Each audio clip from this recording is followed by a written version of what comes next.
আমরা আইনের পথে আইনি প্রক্রিয়া অনুসরণ করে আমরা মির্জা আজম, শেখ হাসিনা, ফারুক চৌধুরী, ওবায়দুল কাদের সহ সকল দুর্নীতিবাদের বিচার আমরা করতে চাই। আপনারা চান না? চান? আপনারা দেখেন তো, আমরা সবাই খুনি শেখ হাসিনার বিচার চাই, আমরা সবাই খুনি মির্জা আজমের বিচার চাই, আমরা সবাই দুর্নীতিবাদ ফারুক চৌধুরীর বিচার চাই, আমরা সবাই ওবায়দুল কাদেরের বিচার চাই, আমরা সবাই চোর ডাকাতদের বিচার চাই। সম্মানিত মুরব্বিয়ান, প্রিয় ভাইরা, আর বক্তব্য রাখতে চাই না। আপনাদের সকলের কাছে শেষ কথা হচ্ছে এই, আপনারা তো সবাই কম বেশি আমাকে চেনেন না?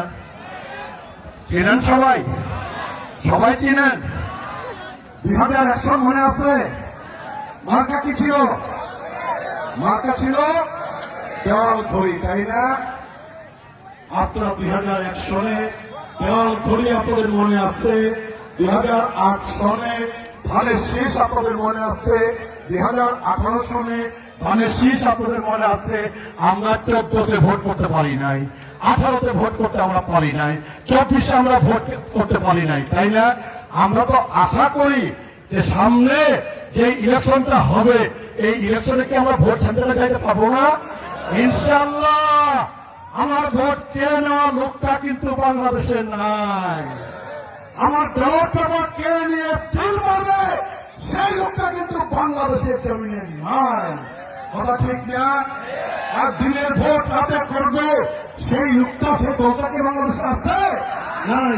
তাদের সামনে ইলেকশন হবে, অবাধ নিরপেক্ষ সুস্থ নির্বাচন হবে।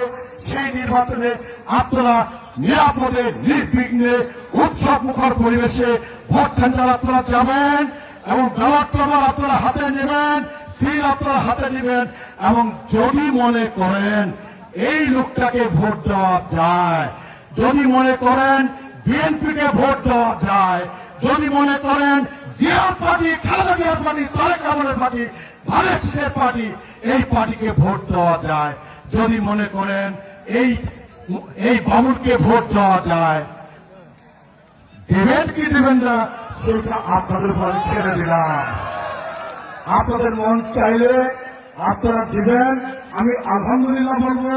আর যদি মন বলে যে না বিএনপিকে ভোট দেওয়া যাবে না, না বাবুলকে ভোট দেওয়া যাবে না, না ধানের শীষকে ভোট দেওয়া যাবে না, তারপরই বলবো আলহামদুলিল্লাহ। এই কারণে বলবো যে বহু বছর পরে অন্তত ভোট সেন্টারে যাওয়ার সুযোগ পাইছেন, বহু বছর পরে অন্তত ব্যালট পেপার হাতে পাইছেন, বহু বছর পরে অন্তত সিল হাতে পাইছেন এবং বহু বছর পরে পছন্দ মতো প্রার্থীকে ভোট দেওয়ার সুযোগ পাইছেন। এই কারণে বলবো আমাকে দেন আর না দেন, আমি বলবো আলহামদুলিল্লাহ, আলহামদুলিল্লাহ, আলহামদুলিল্লাহ।